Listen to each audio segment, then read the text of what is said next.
I try to stick with it. So you can pretty well count on the test will be on the days prescribed. And hopefully you all know the next, you notice the next test is on August 31st. You might have noticed to be a pass also. Now some of you have seen these pass exams before. These are required. They started the program last year. For those of you who are failing, I'm required to turn your name in, and you and I will try to come to some kind of terms as to how you can bring your grade up. I will say this, generally 2/3 of my pupils make A's and B's, and most of the rest of them make C's. So if you do your work, you will probably be able to pass the course. But there are always a few who have real difficulty passing my test, and I don't know why. Anyway, there will be 5 tests, not counting the final exam. The final exam is at 8:30 on December 2nd, and it just so happens that my afternoon class has a final on December 2nd also. That way I'll be through earlier than I normally would be. December 2nd is the first day of finals. All right. Well, yeah, about the final exam. There will be no test on chapters 12 and 13, so half of the final exam will cover chapters 12 and 13. The other half will cover the whole semester's work, chapters 1 through 11. I keep getting asked, is the final exam comprehensive? In one word, yes. The final exam is comprehensive, but half of it is on chapters 12 and 13, the chapters on Europe.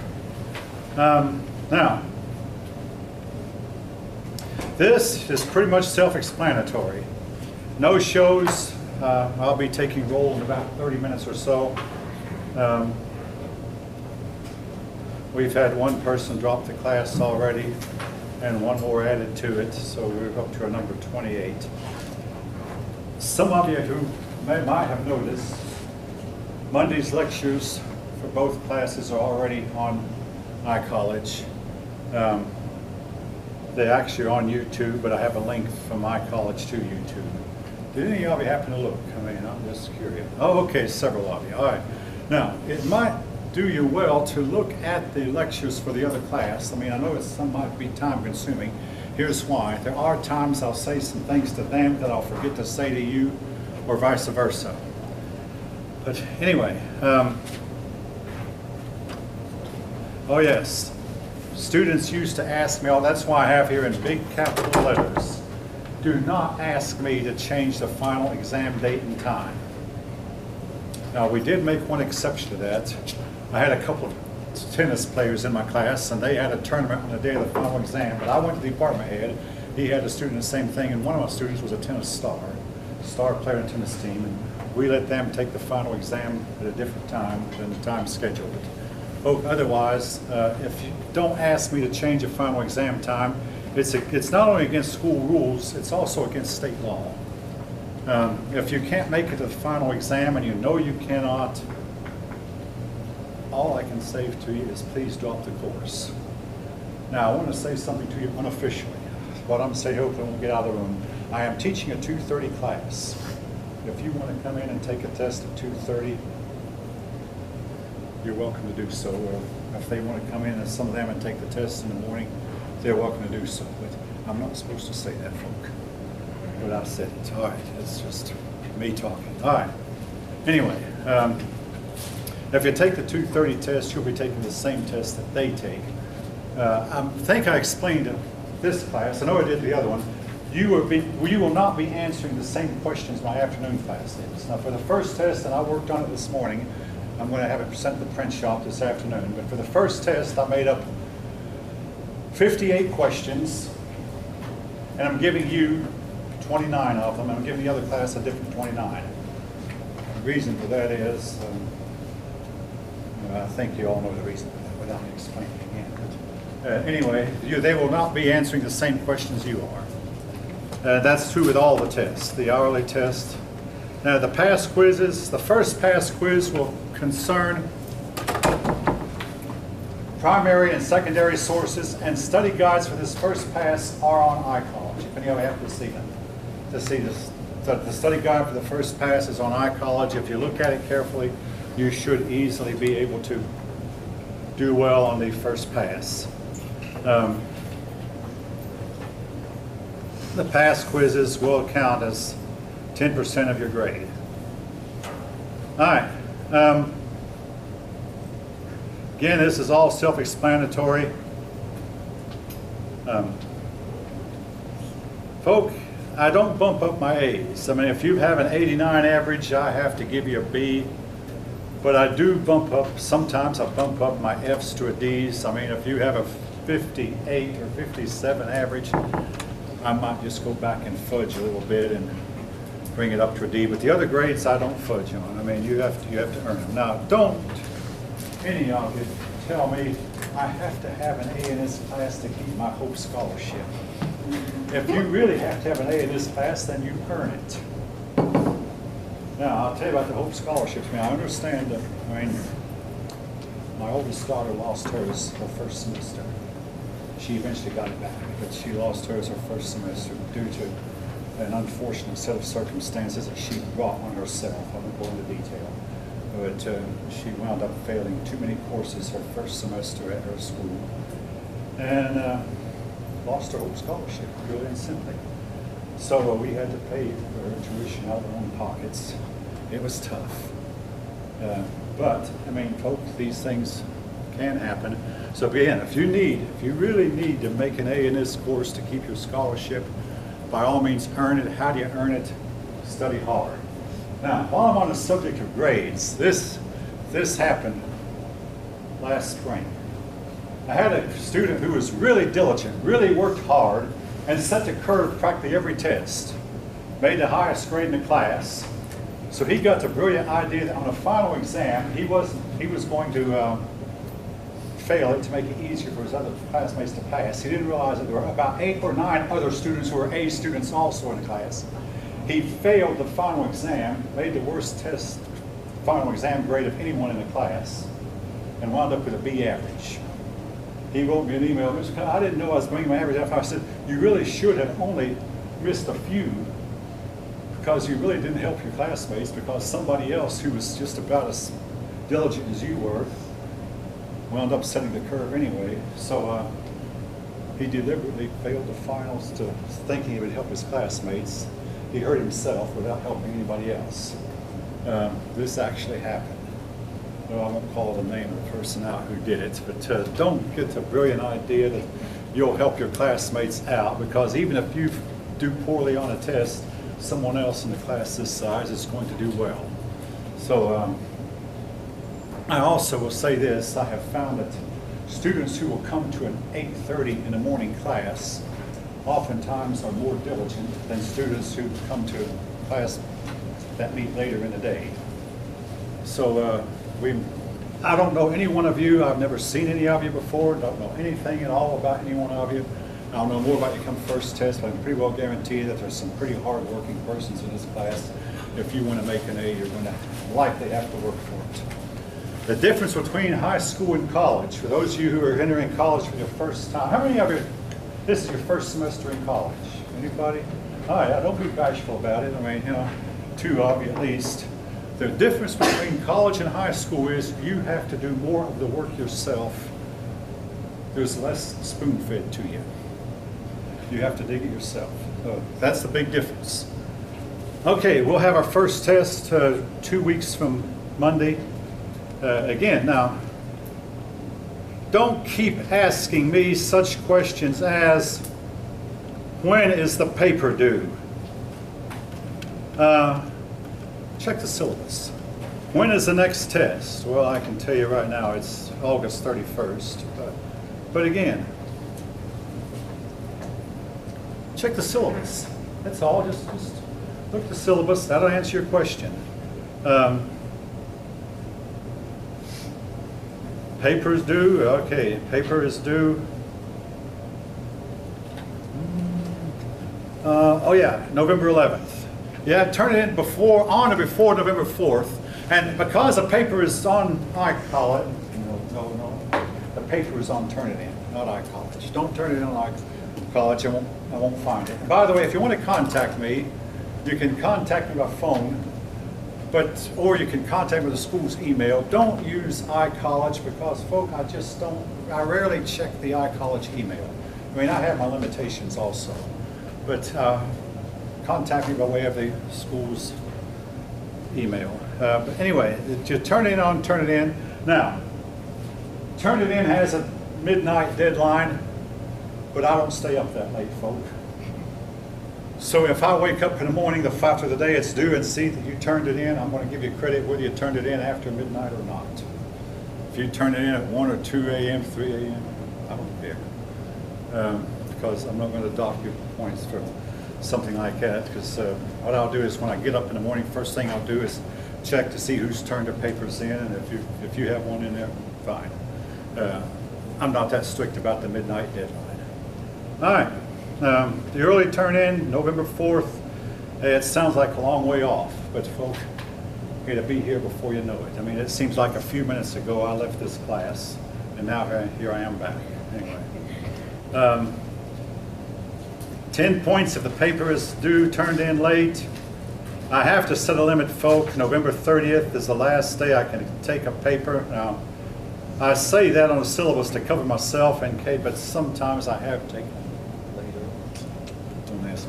I hate to fail students, but I will. I do every semester. Somebody fails. I mean, I've seen students with finish your final exam and I'll say, hey, you haven't turned in a paper to me. Well, I'll get it in. So once you haven't turned them in that late, almost never do. Practically never. Failing to turn in a paper will knock your grade down by at least 2 letters, folk. All right. Again, the rest of this is self-explanatory.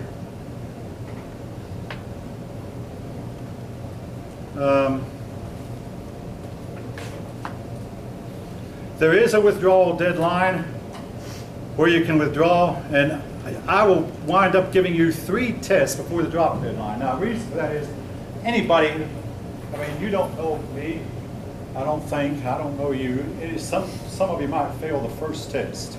I've seen many a student fail the first test and bounce back to an A on the second. Yes, I've seen it the other way too. Students make an A on the first test and bounce down to an F on the second.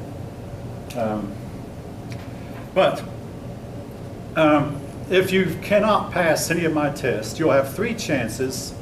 The drop deadline is, and let's see, who can find it for me really fast?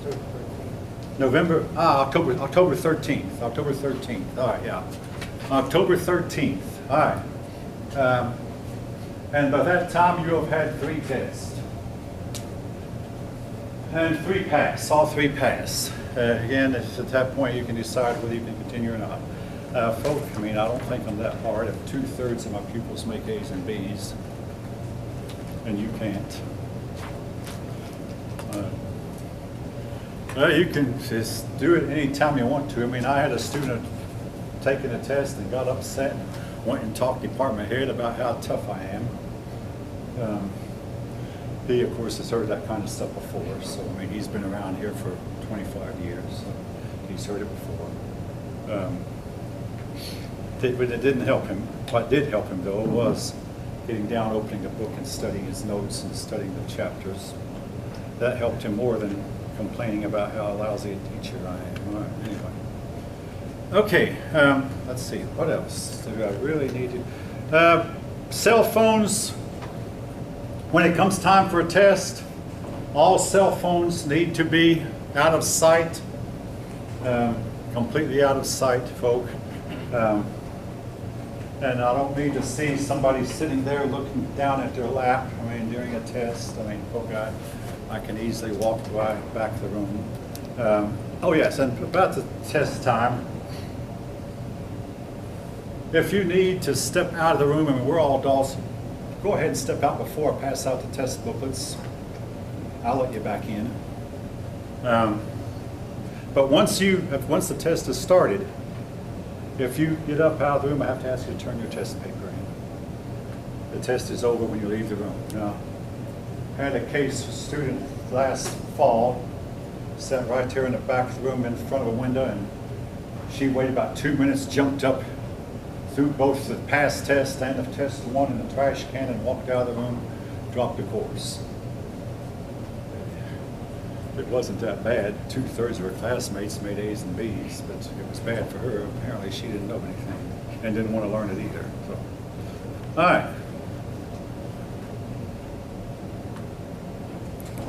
I have not checked Turnitin to see if any of you registered. The instructions for registering are on Turnitin. And pretty well self-explanatory. You have to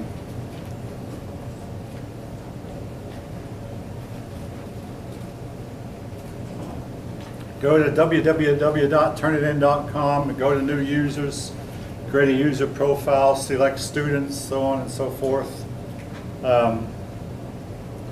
The course side, class ID, again, you need that from the syllabus. Otherwise, the Turnitin will never find it for you. Find the class ID, the password, Sumer with a capital S. The rest of it's self-explanatory, and you're registered. Then, whenever you're ready, I have already created an assignment. You can upload your assignment, and I will grade it as soon as reasonably possible. The plagiarism thing. Now, Turnitin is designed to help fight plagiarism. It's a deterrent. We expect a plagiarism score of anywhere from 0 to 25%. Now, again, I had one female student get off, she had a plagiarism score of 12%, and she tried to make excuses. I said, hey, forget it. I don't care about 12% plagiarism scores. I mean, doesn't excite me in the least. 12%, see, she was trying to think that I quoted this quote, yeah, so what? It's 12%, don't let it bother you. 75%, now that's questionable. Actually, your Turnitin says that if any score above 50% is questionable. If they have a green if it's below 25%, yellow if it's from 25 to 50%, and red, a red flag. Some of you know what I'm talking about.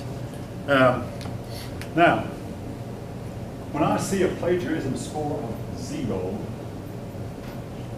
you might think, hey, it shows originality all right, but I dread reading the paper because it's usually full of all kinds of grammatical errors and all kinds of typos, and I'm thinking, oh boy, this is going to take me forever to grade, and in most cases it does.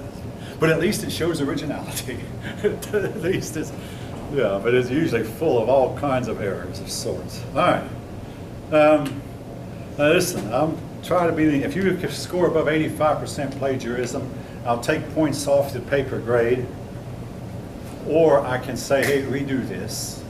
I'll delete it from Turnitin, and you can resubmit it, or resubmit another paper. All right. Again, folk, if you want to withdraw from the class, do it yourself. Hurry up and do it, or do it whenever. No, maybe not hurry up, but don't just quit coming to class and never withdraw. At the end of the semester, all I can do is give you an F for this course. That's it. Because I cannot withdraw you. The only people I can withdraw are the no-shows, and I take care of those after this class next week. And the no-shows, they get withdrawn with me. But there was a time, folk, when I could withdraw you for bad attendance. That practice has since been outlawed. In other words, I cannot withdraw you, purely and simply. I had a student last spring who wanted me to withdraw me. I said, I can't do it. You showed up for the first class and I can't withdraw you. Go to the registrar's office. Finally, after about 6 or 8 weeks, his name disappeared from my roster. It took him forever to do it. I don't know why. He just didn't go to the registrar's office and withdraw. This other stuff, now I've been told I have the biggest syllabus that anybody has ever seen. The reason is I've been told to add all this stuff to it, and I keep adding it year after year. So that's maybe why the syllabus is so big. At the end, you'll see the contract. They do want us to continue to have you students tell me that you understand you must fulfill the requirements of the course. If you do, you can expect to get a good grade. And at the bottom, sign it and date it. Print your name legibly. I say legibly. Now, all of you know I myself realize I have lousy handwriting, but at least I think mine can be read. But I've seen some signatures that when I look at them later, I have no idea who this was. All right, any questions? Okay, that's all I want to say about the syllabus. Most of it, I believe, is pretty much self-explanatory. All right.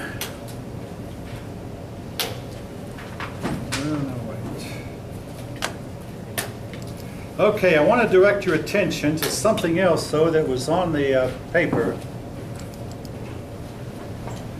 Now, this is the very first time I have attempted to teach this. I mean, I find this part of the story really fascinating. I first ran into these names 40 years ago. Your book doesn't mention them, but every teacher takes the privilege of throwing in a few things that are not in the book. So, will any of this stuff be on the test? In one word, the answer is yes. So, anyway, now,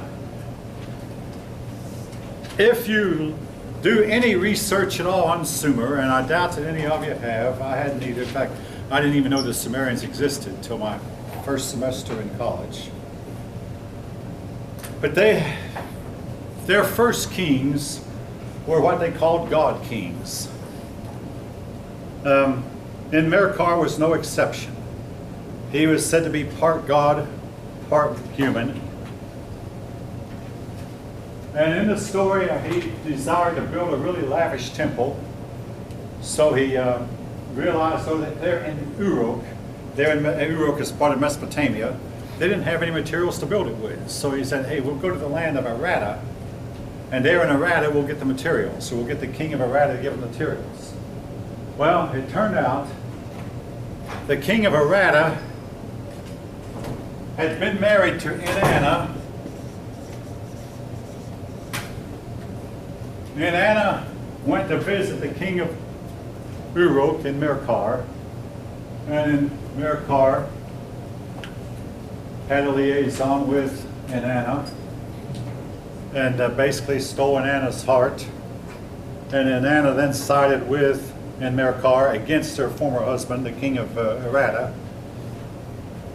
And there's a story about how that they fought the long war back and forth, and eventually used magic to try to win. And Uruk won every encounter. And finally, Arata gave up and gave Uruk the stuff that it needed for the battle.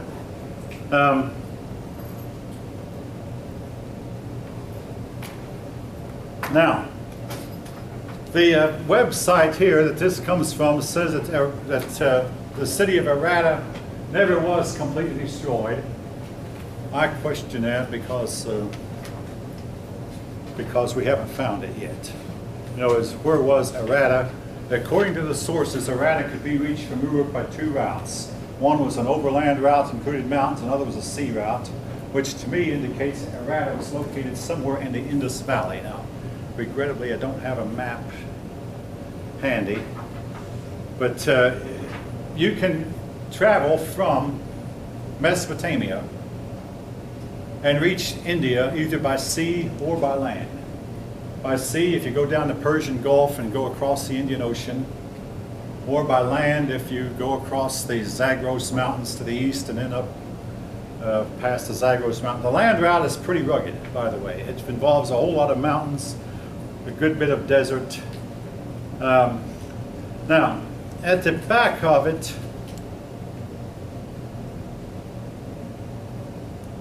this gives some detail, line by line detail of the literal translation.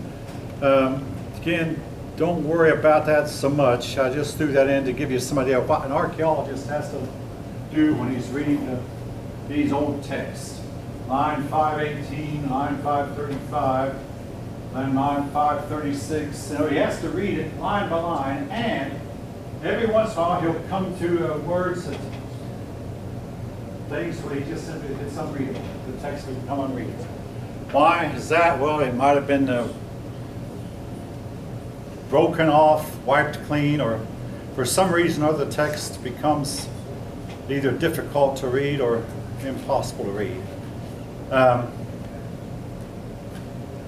Then the next story is about Lugalbanda, who became king after Enmerkar.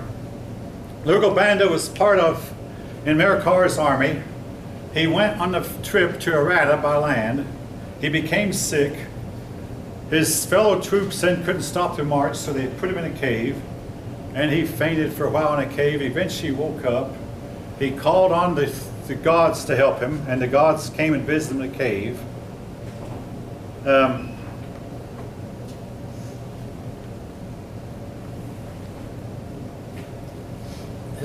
Utu and Inanna particularly heard their pleas, came to help him. One account says that when the gods visited him, he could even sense the evil that was part of the gods' makeup.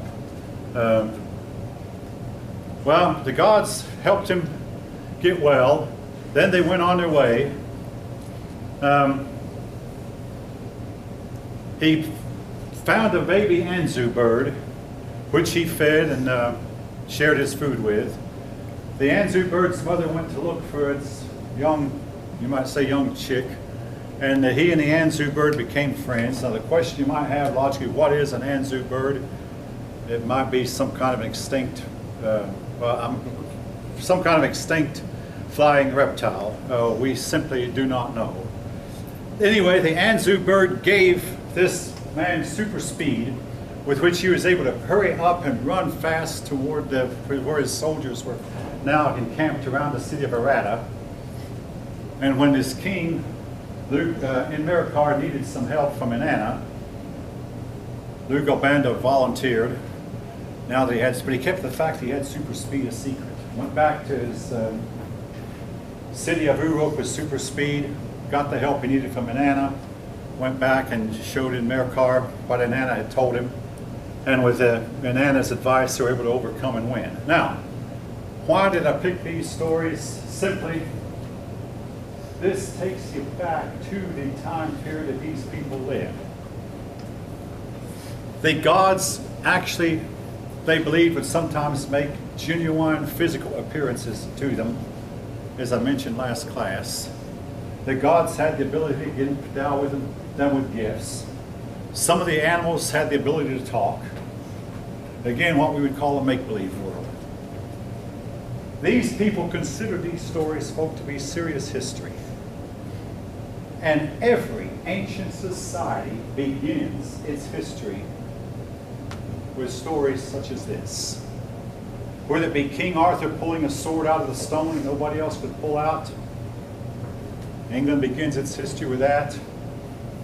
Or in the case of the Greeks, whether that they believed that some of their heroes had the ability to change themselves into snakes or turn themselves into horses and then back into humans again. Again, the Greeks actually believed this to be serious history. And a time when God kings roamed the earth, and when human females and gods would sometimes bear hybrid children, half God and half human. All this part of the ancient, but we would not put this in history class. We put this in literature classes as an example of literature, and then don't take this serious history. They believed it to be serious history. All right. Again, I don't know. I'm not going to ask for a show of hands. I don't know how many of you read the story, but do remember some of these names.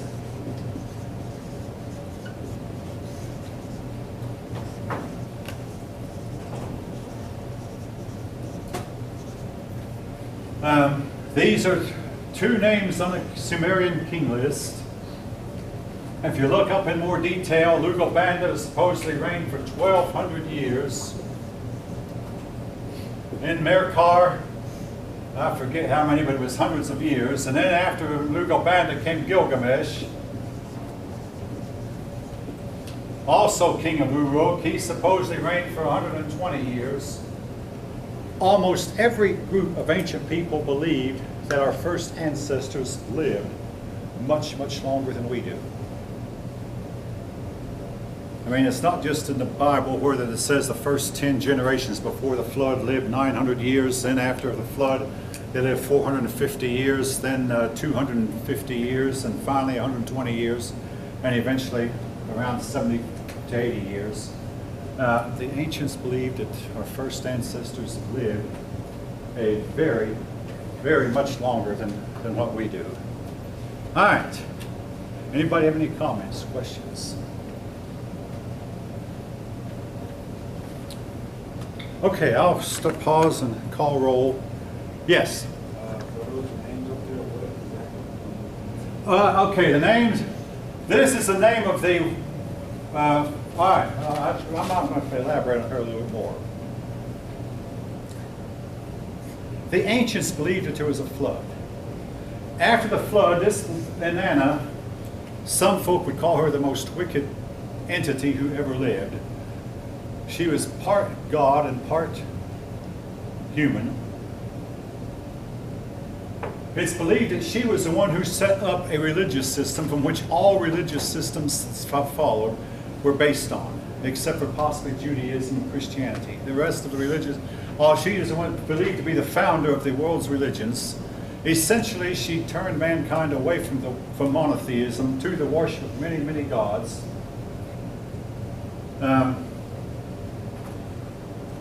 And it was said that she had sex with anything that she could have sex with, including animals, beasts, gods, mortals, kings, whatever. She just simply jumped from one man to another. And most of the men she had sex with, she wound up betraying. Except for in Merkar, who is believed to have been her son. And Merkar was a king of Uruk, who waged war against the city of Arata. Lugabanda was the next king of Uruk, who took over after supposedly Merkar was given magical powers after he befriended some Anzu bird. And he was also said to be part god. Gilgamesh was said to be 2/3 god and 1/3 mortal.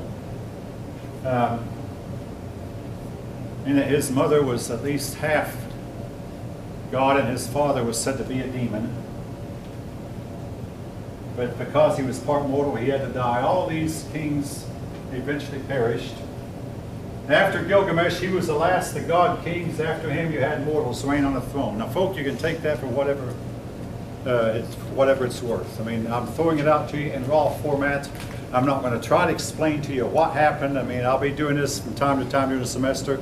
And even in the last chapter, when I start talking about Joan of Arc, supposedly Joan of Arc heard voices from heaven telling her what to do. I'm not going to try to explain what happened. I mean, I'll leave you to do that. Just simply, I'm going to give it to you in raw format without any explanation, folk, as to why it happened, what happened. I mean, you can either figure out for yourself or do like me and leave it unexplained. There are some things you just about have to leave unexplained, folk. Things I did not mention last time before I get back to Egypt, where I left off. Modern day historians keep time by CE or BCE.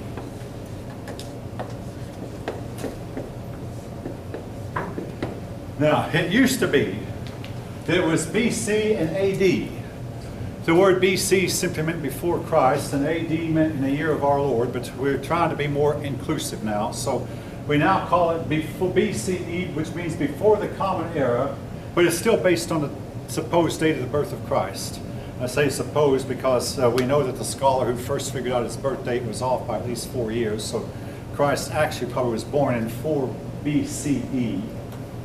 But we date time with BCE and CE. Dating of the ancient world is very, very difficult, owing to the simple fact that the ancients deliberately distorted their own history. Now, as an example, if we were to, they kept time by the reign of their kings. Now, if we kept time by the terms of our presidents, we had a time in our country's history when we had 2 presidents at one time. Their names were Abraham Lincoln and Jefferson Davis. Well, let's say that we wanted to add some years to our country's history, so we would say that Abraham Lincoln was president for 4 years, and after him was Jefferson Davis. Jefferson Davis was president for 4 years, and we've added 4 years to our country's history. Not that it's actually right, but nevertheless, this is the way that the ancients is believed to have kept their history. And if we added, we could add 1,000 or more years to our country's history by taking every governor we've ever had of every state and adding them end to end. And we could really add to our history. Well, it's believed that the Egyptians particularly did this, that there were times when several dynasties might be ruling the different parts of Egypt at one time, but when historians printed it up, they printed it up as if these dynasties ruled one after another, and that way they were able to make Egypt look like it was far older than it was. Somehow or another, mankind has a tendency to want to make our history look older than it actually is. The ancients had this also. The Egyptians wanted to make it look like they were first. The Babylonians wanted to make it look like they were first. So it becomes a task to sort out. But eventually, folk gradually were sorting things out and coming up with a true history. But they based their histories on the reigns of their kings. In the 3rd year of the reign of such and such, or the 2nd year of the reign of so and so. But again, sometimes fathers would have their sons crowned, and reigns would overlap by a few years. The kings of France were later to have their sons crowned while they were alive. And Queen Elizabeth of England thought about having her son crowned, but then he got into some shenanigans, and she decided, no, I'll hold the throne, hold on to the throne myself. He's too irresponsible. But anyway, now the Egyptians, like the Chinese, based their history around their dynasties. There was the 1st dynasty, then the 2nd dynasty, the 3rd dynasty, and the 4th dynasty. Again, some of these dynasties might have lived at the same time and ruled the same different parts of each same time, but nevertheless, the way it comes down to us, Dynasty 1, they ruled one after another.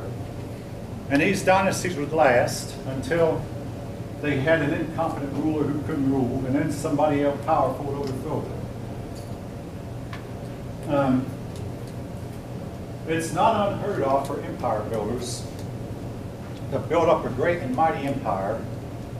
Then they die and turn it over to a son who cannot manage. And the result is the dynasty is overthrown. But the average length of a dynasty only lasts about 3 generations. The word dynasty means rule by a family, usually when a father passes the throne on to his son. And like I say, the average one only lasts about 3 generations. Now we have one dynasty that's about 2,600 years old. The Japanese emperors have governed Japan, or ruled Japan, for 2,600 years at least, in an unbroken succession, and nobody has ever bothered to replace them. Likely no one ever will, because only the family is capable of being emperor. That's ingrained in the Japanese mentality. Queen Elizabeth in England traces her ancestry back to King Cyril, who lived around 400 CE, or we might say 400 AD, 1,600 years. And then, if you believe in legends, she can trace it all the way back to Adam and actually supply the names. I've seen it done. Anyway, they based it on the dynasties. The most powerful dynasty by far is the 4th dynasty. In the 4th dynasty, you have the Great Pyramid built.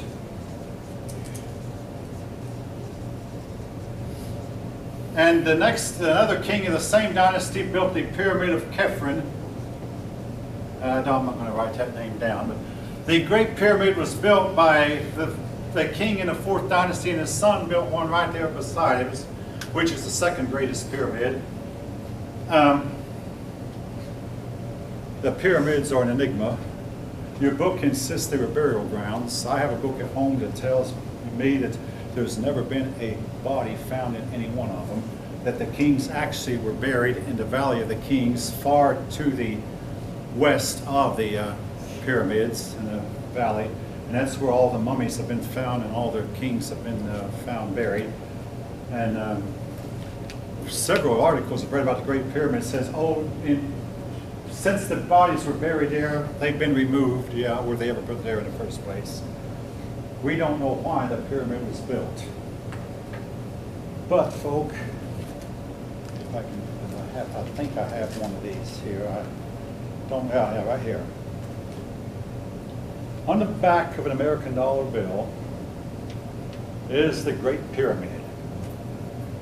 I mean, you might never paid attention to it, and I have to ask myself, what is an Egyptian symbol doing on an American currency? The answer is all the founding fathers of our nation were in fact Masons. This is a Masonic symbol, a pyramid. The pyramid is detached at the top, and the top has the all-seeing eye, part of the detached top. And at this point, I've got to quit. There's a whole lot more I could elaborate on this, but there's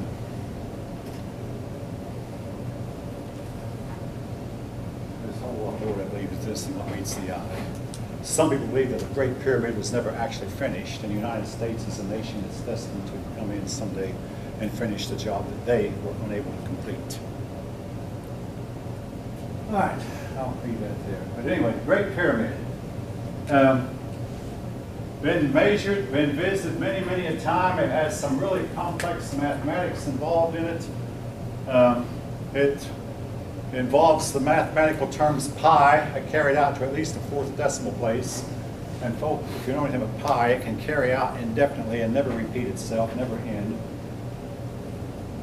It also has, now, have any of you ever heard of the golden section? All right, one of you. 1.618034, and it goes on and never repeats itself and never ends. Okay, good for you. The golden section is also involved in the mathematics. Pi was not calculated to the fourth decimal place by Europeans of the 1600s, and yet the Egyptians knew it accurately to maybe the fourth and possibly the fifth decimal place. The Great Pyramid is extremely level, and we don't know how in the world did they make that something that big level and stay level for 4,000 years. An engineering marvel, to say the least. Could we build one today with our technology? I've been told by several sources that we can't. I told the Japanese, with their ingenuity, once tried to move some 60-ton stones. They couldn't do it. All right, moving on, Egypt.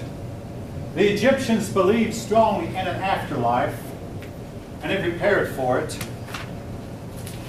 Their word ka, and I'm going to write this.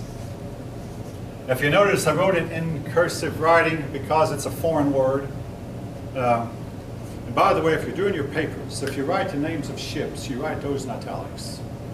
And when you borrow foreign words like this one, you write those in italics also. I mean, hopefully you're taught that in your grammar classes. But anyway, the word ka, the nearest English translation we have for that word is soul. But they pictured their ka as like a falcon, and the Egyptians were really enamored with several animals, including the falcon. Several of their gods had falcon heads. But they pictured their ka as being a falcon which left the body at death and went into the next life. Their kings made really elaborate preparation for the next life because their kings wanted to be buried with a lot of their wealth. Their kings were buried with treasures of the silver and gold and cups and dishes and whatever they would need in the next life, and garments also. And they believed that they could take these things with them into the next life. Now, the Chinese emperors who came later were copied some of this. Actually, I say they came about the same time. And if you look at the DNA chart that I showed you, a lot of people believe a certain branch of Chinese came from the region of Egypt or that part of Africa. And that's why a lot of Chinese history and a lot of Egyptian history has a lot in common, including their writing. Egyptian writing is known as hieroglyphics.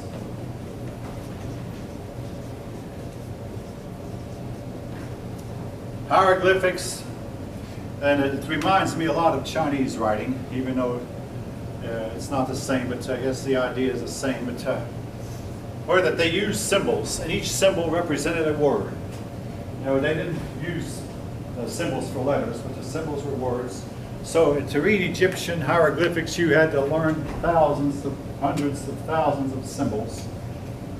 Yes, we can read the writing. And as we study them more, we're learning more and more about their history. In fact, I'll tell you, my graduate professor at University of Tennessee did not even teach Egyptian history, because he said, I never learned it and I don't know anything much about it. That was largely because the scholars of his day did not know a lot about it. But today we are learning more and more. We're learning more about what each dynasty tried to do, who the kings were in each dynasty, how long each king reigned, and who their wife was, who their family was, and what wars they fought. We are slowly learning more and more about Egyptian history. Oh yes, about the afterlife also. They had a book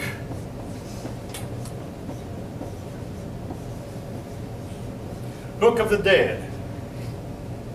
Now, Moses grew up in Pharaoh's palace, and some people believe that he might have copied it. The Book of the Dead had 10 items that it listed that remind a lot of people of the 10 Commandments.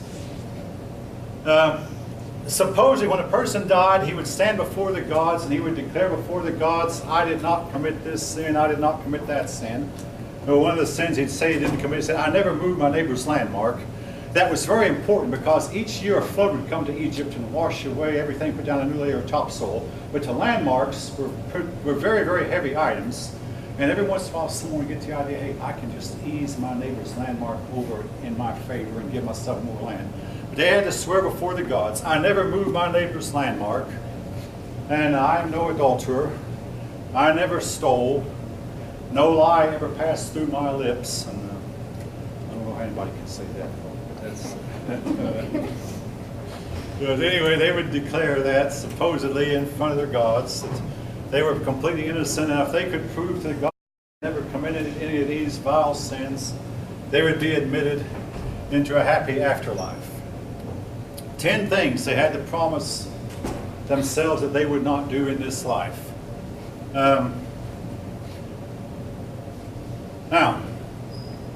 the Egyptian kings were called Pharaoh.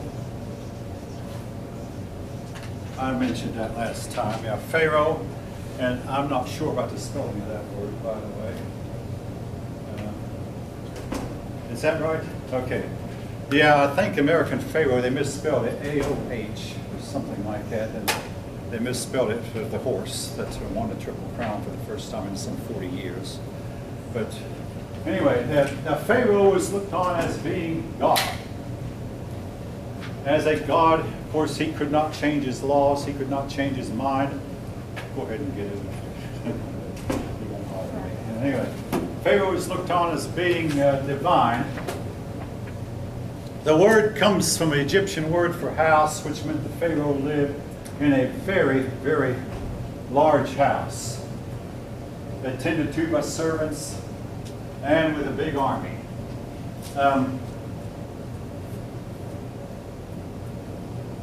Oh yes, the rivers in Africa, and the continent of Africa is the only continent that is terraced. In other words, it starts off at a certain place high, and then it goes down, and then it drops off and drops off. With the exception of the big Congo River, every river in Egypt will go flow along for a while and then have a waterfall. This waterfall is called a cataract.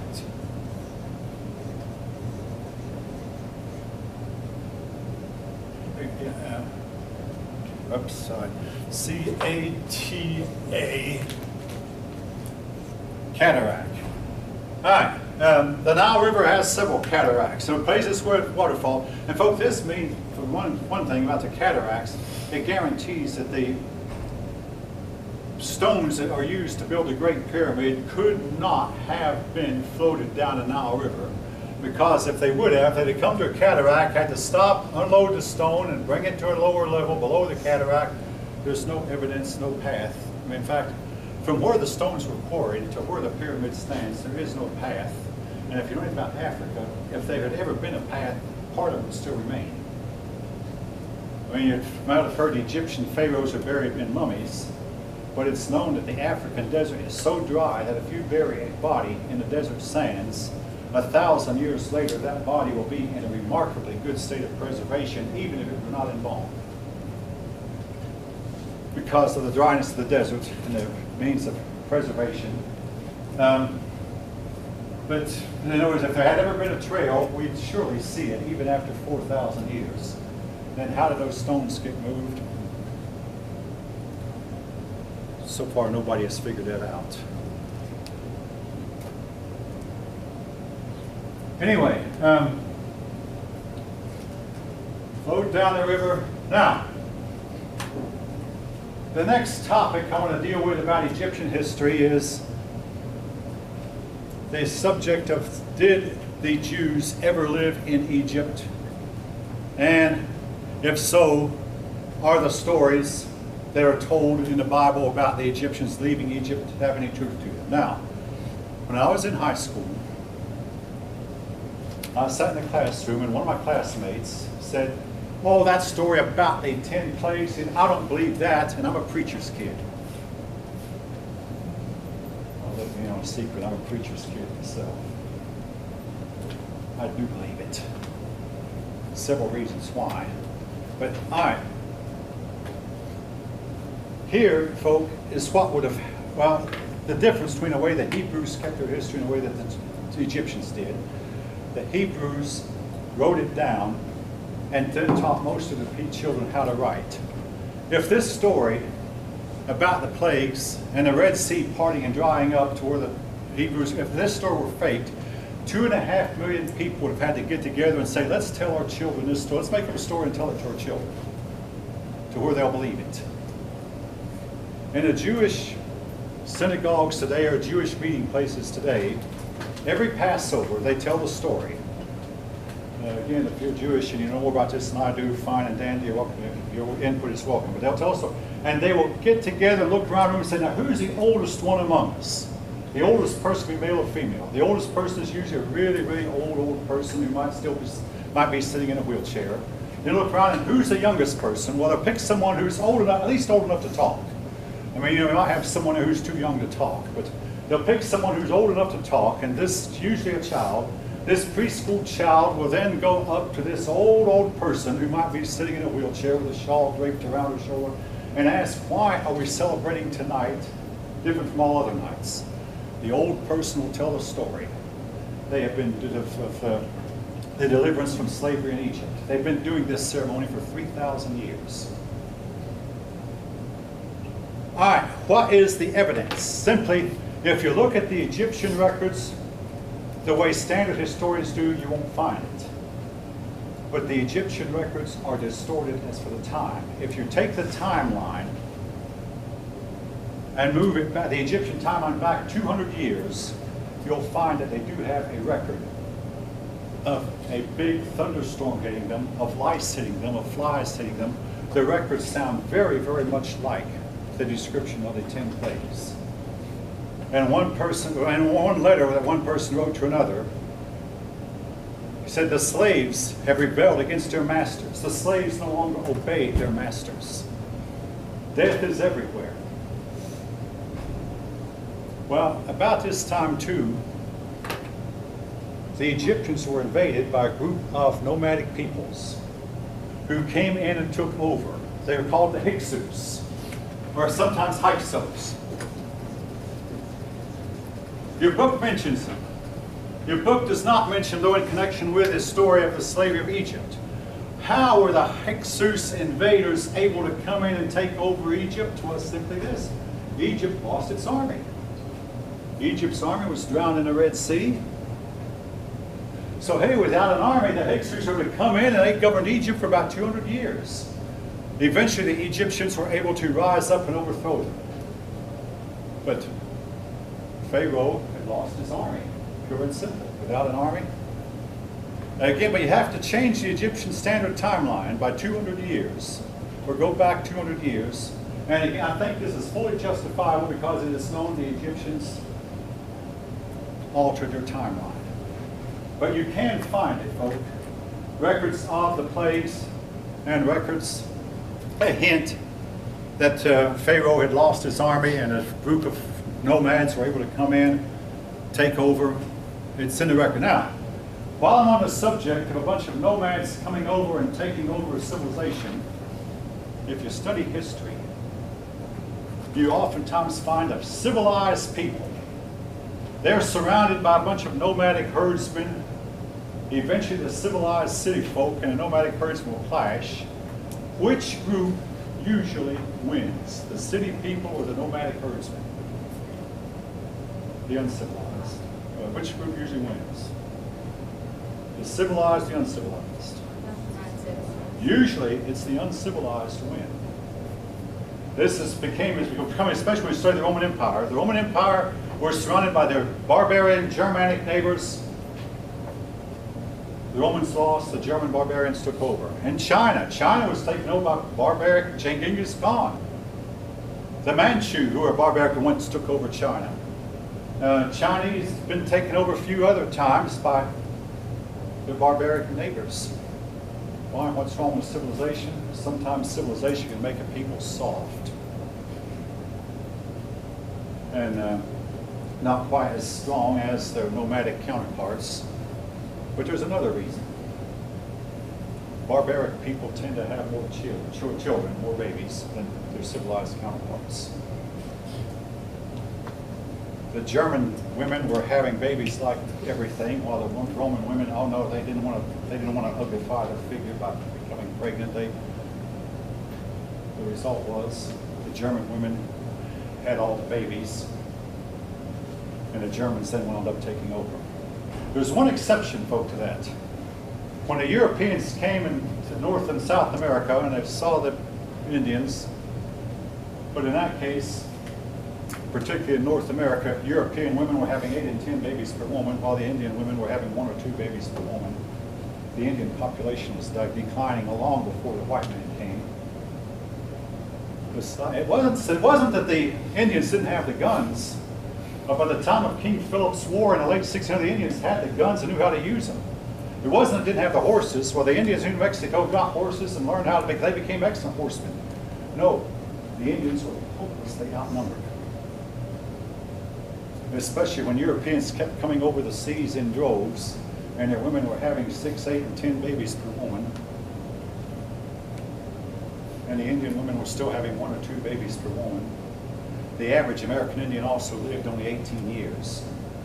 Look, if the white man hadn't come over, the American Indians might become extinct. I'll be talking more about that when we come to chapter 6, believe me. But I'll introduce you to it now. But basically, again, you have a situation where the civilized people lost their army, and uncivilized nomadic people came in, took over, and Egypt was forced to live under the oppressive rule of foreigners for a couple hundred years. All right. Who was the Pharaoh of the Exodus? And that's every time I read, they pick a different one.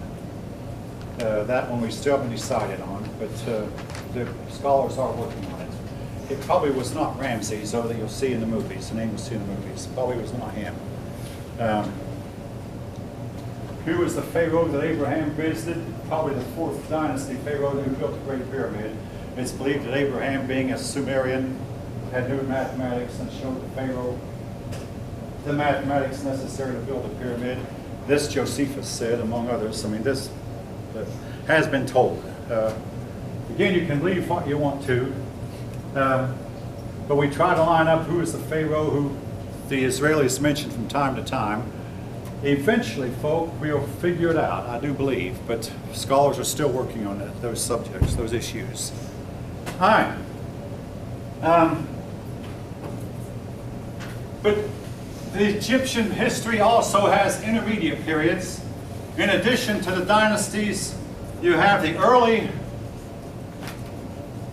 then you have the first intermediate.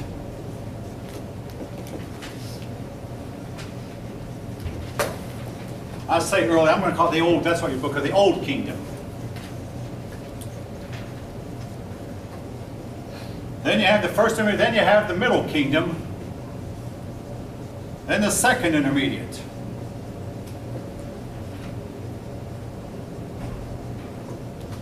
And finally, the new kingdom. All right.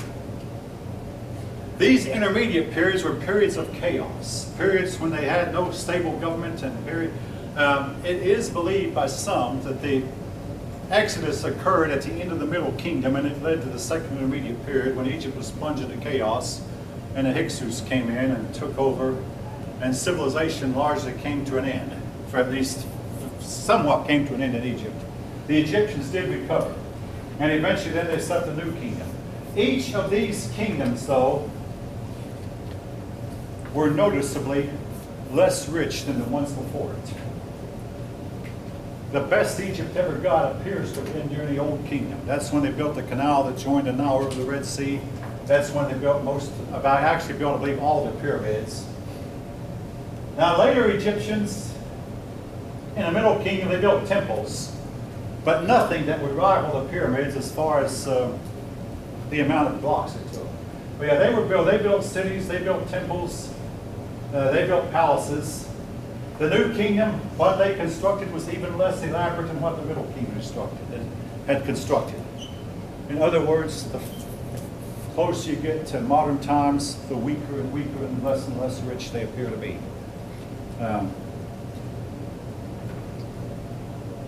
Why is that? To me, it's just that basically man's history naturally is downhill. And it takes people working hard and picking up by their own bootstraps to pull themselves upward. We believe that things get better and better with time. That's because during my lifetime and yours, things have gotten better and better. But throughout most of history, they look back to, oh, those are the glory days. Those days were better than today. Those days they had more, and in a lot of cases this was true. The farther back in time you could go, the richer they were. Then as time got closer to modern times, they became weaker and weaker. And again, it just seems to be like the natural order of things to go downhill instead of upward. All right. So much for Egypt for right now.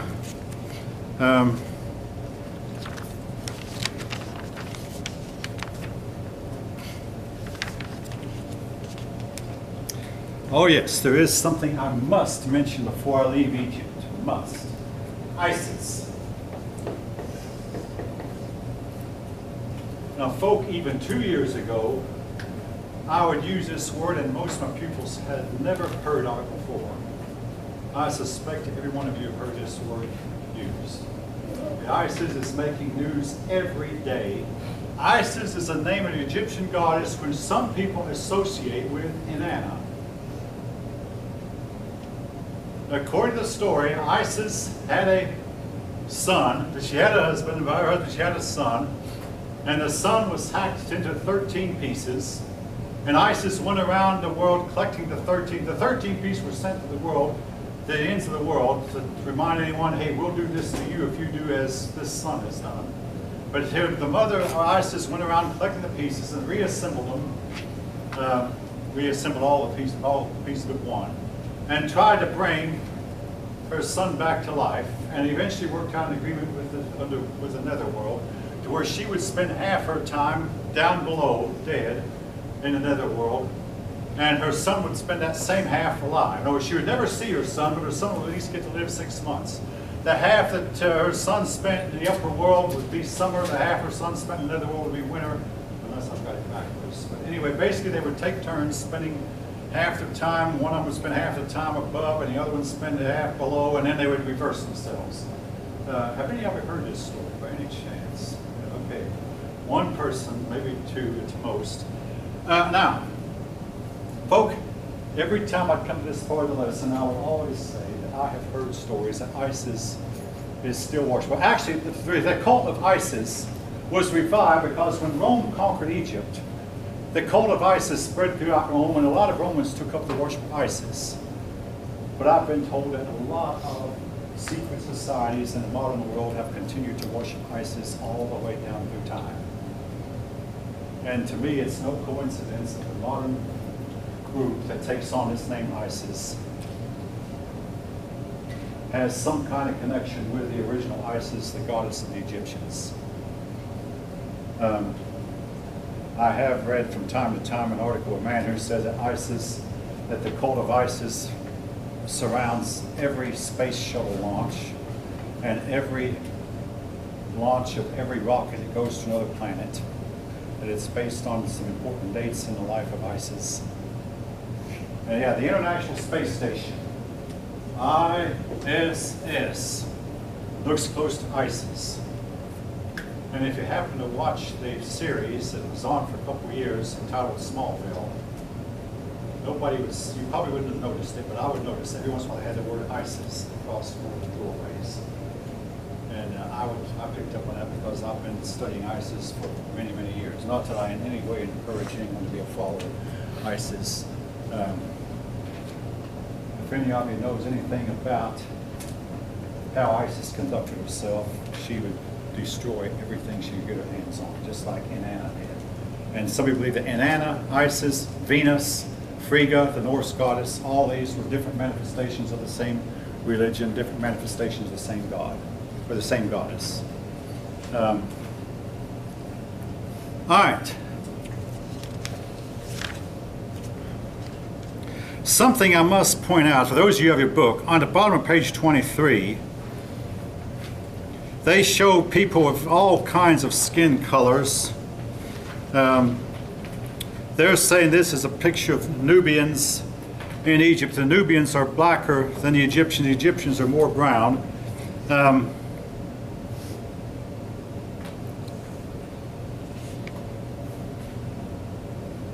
Folk, there's only one race. That's a human race. That's why I try hard to avoid using the term race, and I'll say ethnic group or group of people instead of race. But what this might be a picture of instead is showing that the Egyptian people were various mixed colors, all the way from white to black, before they eventually became more and more, you might say, polarized, to where the white became more white and the black became more black. But anyway, they have a mixture here of white and black, which your authors believe is a reference to Nubians being in Egypt. We're going to have more to say about the Nubians when we come to the chapter on Africa, chapter 8, I believe. All right.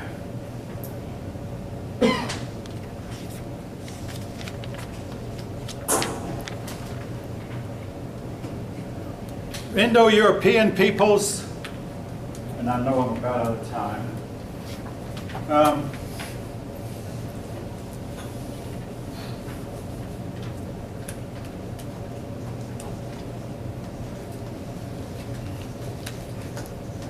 Again, these are people who lived in Europe. One of the things that we'll notice about the Indo-European peoples, they apparently were madly in love with stone structures also. Now, your book shows a picture of Stonehenge. The most famous stone structure they built was Stonehenge. But actually there are, and I have a book at home that describes it, there are at least 10,000 stone structures in Europe. Now, some of them look like they were dwelling houses, some look like they were temples, but they're so old that nobody knows when they were built. It's just like they've always been there. Been there since the beginning of recorded history. And their origins are shrouded in antiquity. The same thing can be applied to the Stonehenge. Again, as is the case of the Stonehenge, was built with stones that are so large and quarried from so far away that we don't know how they could ever move those stones from where they were quarried to where they're standing today. There are even stories that these stones were quarried in Ireland. There's a problem with that, folk. No wooden ship that they could ever have built could have carried one of them. The wood would have collapsed under the weight of the stone. The wood, actually the stone would have gone all the way through the ship, through the bottom deck, and sunk the whole ship. Do I think the stones were quarried in Ireland? I think quite possibly. You know, hey, you're just contradicting yourself. You know, not really. Again, the farther back you go in time, whether it's Egypt, India, China, the more advanced they were. If you're getting tired of hearing that, I'm sorry. I can't emphasize it enough. Again, the stones might have been quarried in Ireland, and somehow, miraculous, by some means we don't know about, transported to England, where that they're still standing. Again, how did they move them? We don't know. The stones have been moved since they were originally put in one place. And why were they moved? Is it because the country of England shifted, or did they have to accommodate? It's known that the North Star, the star we call the North Star, that above our North Pole, is now called Polaris.